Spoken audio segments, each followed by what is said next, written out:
T20 ప్రపంచ cup 2026 super 8 క్లైమాక్స్కు చేరుకుంది. గురువారం చెన్నైలోని చెపాక్ వేదికగా భారత్ జింబాబ్వే జట్ల మధ్య జరగనున్న మ్యాచ్ ఇప్పుడు ఇరు జట్లకు సెమీస్ రేస్లో నిలవాలంటే అత్యంత కీలకంగా మారింది. ఈ నేపథ్యంలో జింబాబ్వే కోచ్ జస్టిన్ సామన్ టీమిండియాను ఉద్దేశించి చేసిన వ్యాఖ్యలు ఇప్పుడు చర్చనీయాంశంగా మారాయి.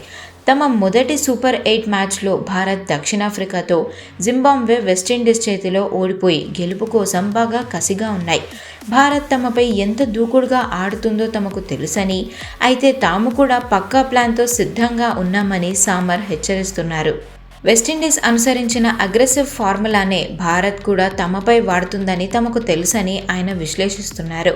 ముంబైతో పోలిస్తే చెన్నై గ్రౌండ్ చాలా పెద్దది. ఈ బౌండరీల దూరం మా బౌలర్లకు కలిసి వస్తుంది. భారత బ్యాటర్లను కట్టడి చేయడానికి ఇది మాకు ఒక మంచి అవకాశమని ఆయన ఆశాభావం వ్యక్తం చేస్తున్నారు. గతంలో పాకిస్తాన్ వంటి పెద్ద జట్లకే షాక్ ఇచ్చిన చరిత్ర జింబాబ్వేకి ఉంది. మరి ఈ పోరులో ఎవరు గెలుస్తారో చూడాలి.